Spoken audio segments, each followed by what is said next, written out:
Hizkia sakit dan disembuhkan. 2 Raja-Raja 20 ayat 1-11. Pada hari-hari itu, Hizkia jatuh sakit dan hampir mati. Lalu datanglah Nabi Yesaya bin Amos dan berkata kepadanya, "Beginilah firman Tuhan, sampaikanlah pesan terakhir kepada keluargamu, sebab engkau akan mati, tidak akan sembuh lagi." Lalu Hizkia memalingkan mukanya ke arah dinding dan ia berdoa kepada Tuhan. Tuhan, ingatlah kiranya bahwa aku telah hidup di hadapan-Mu dengan setia dan dengan tulus hati, dan bahwa aku telah melakukan apa yang baik di mata-Mu. Kemudian menangislah Hizkia dengan sangat. Tetapi Yesaya belum lagi keluar dari pelataran tengah, tiba-tiba datanglah firman Tuhan kepadanya.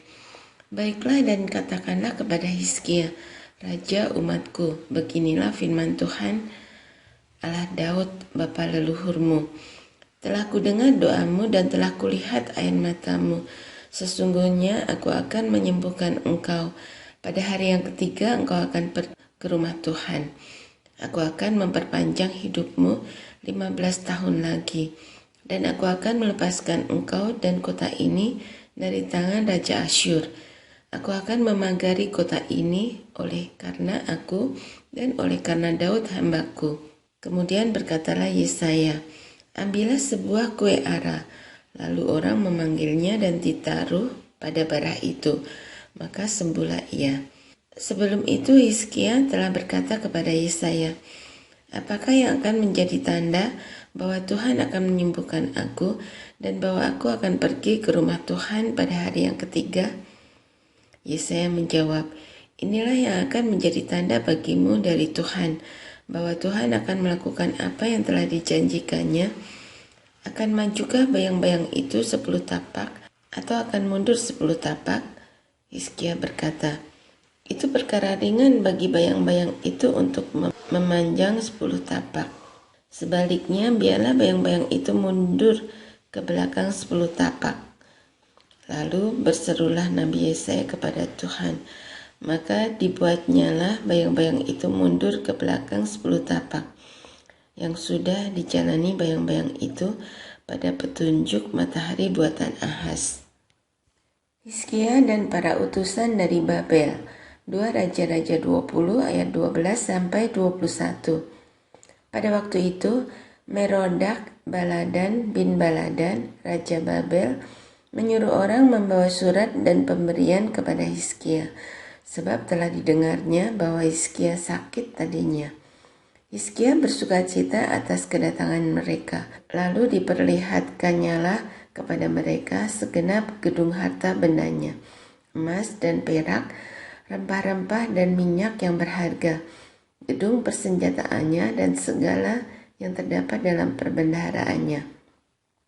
Tidak ada barang yang tidak diperlihatkan Hizkia kepada mereka di istananya dan di seluruh daerah kekuasaannya. Kemudian datanglah Nabi Yesaya kepada Raja Hizkia dan bertanya kepadanya, "Apakah yang telah dikatakan orang-orang ini? Dan dari manakah mereka datang?" Jawab Hizkia, "Mereka datang dari negeri yang jauh, dari Babel." Lalu tanyanya lagi, "Apakah yang telah dilihat mereka di istanamu?" Jawab Hizkia, "Semua yang ada di istanaku telah mereka lihat. Tidak ada barang yang tidak kuperlihatkan kepada mereka di perbendaharaanku." Lalu Yesaya berkata kepada Hizkia, "Dengarkanlah firman Tuhan. Sesungguhnya suatu masa akan datang bahwa segala yang ada dalam istanamu dan yang disimpan oleh nenek moyangmu sampai hari ini akan diangkut ke Babel. Tidak ada barang yang akan ditinggalkan. Demikianlah firman Tuhan. Dan dari keturunanmu yang akan kau peroleh akan diambil orang untuk menjadi sida-sida di istana Raja Babel." Hizkia menjawab kepada Yesaya, "Sungguh baik firman Tuhan yang kau ucapkan itu."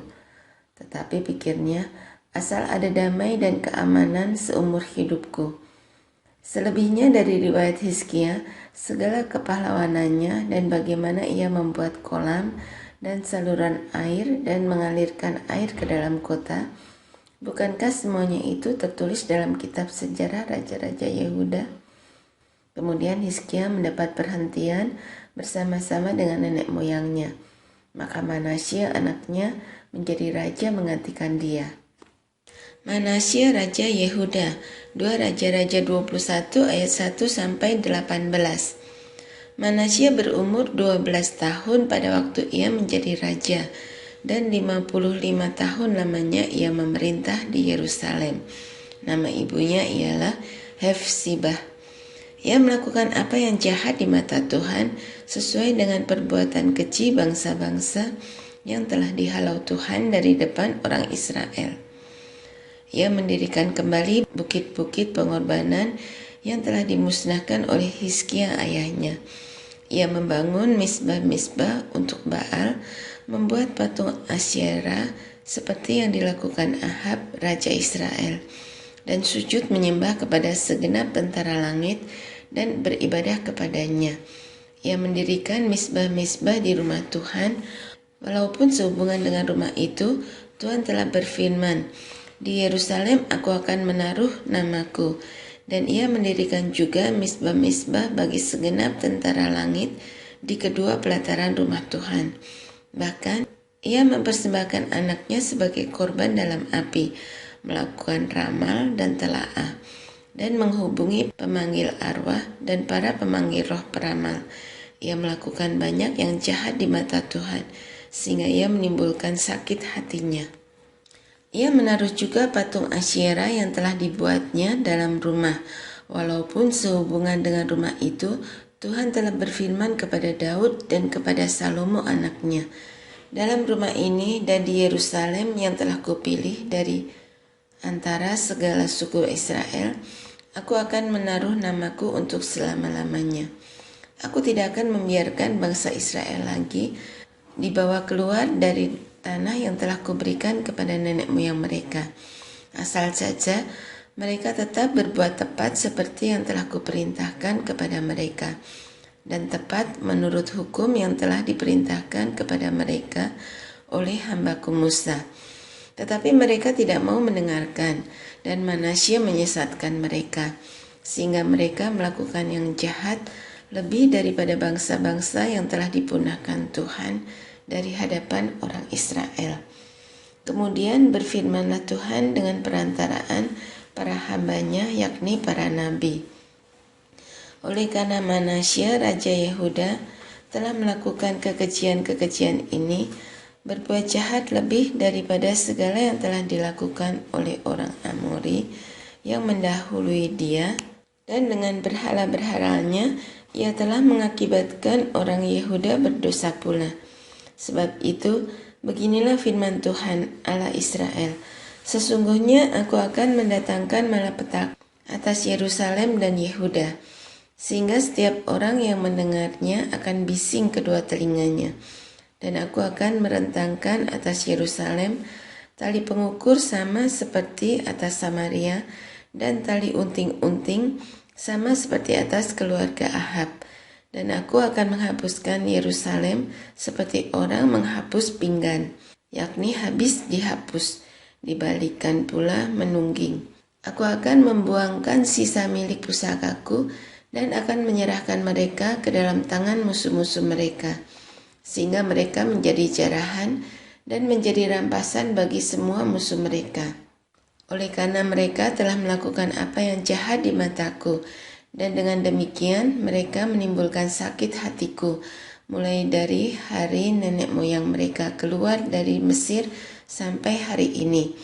Lagi pula Manasya mencurahkan darah orang yang tidak bersalah sedemikian banyak, hingga dipenuhinya Yerusalem dari ujung ke ujung. Belum termasuk dosa-dosanya yang mengakibatkan orang Yehuda berdosa pula, dan dengan berbuat apa yang jahat di mata Tuhan. Selebihnya dari riwayat Manasya, segala yang dilakukannya dan dosa-dosa yang diperbuatnya, bukankah semuanya itu tertulis dalam kitab sejarah Raja-Raja Yehuda?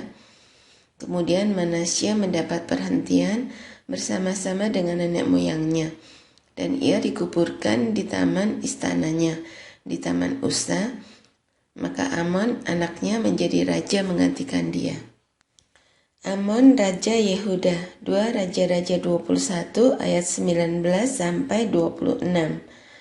Amon berumur 22 tahun pada waktu ia menjadi raja, dan 2 tahun lamanya ia memerintah di Yerusalem.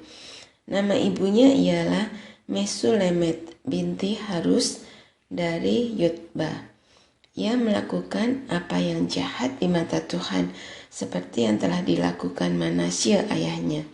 Ia hidup sama seperti ayahnya dahulu sambil beribadah kepada berhala-berhala yang disembah oleh ayahnya dan sujud menyembah kepada mereka. Ia meninggalkan Tuhan Allah nenek moyangnya dan tidak hidup menurut kehendak Tuhan. Dan pegawai-pegawai Amon mengadakan persepakatan melawan dia dan membunuh raja di istananya. Tetapi rakyat negeri itu membunuh semua orang yang mengadakan persepakatan melawan Raja Amon. Dan rakyat negeri itu mengangkat Yosia anaknya menjadi raja menggantikan dia. Selebihnya dari riwayat Amon, apa yang dilakukannya, bukankah semuanya itu tertulis dalam kitab sejarah Raja-Raja Yehuda? Kemudian ia dikuburkan dalam kuburnya di Taman Usa. Maka Yosia anaknya menjadi raja menggantikan dia.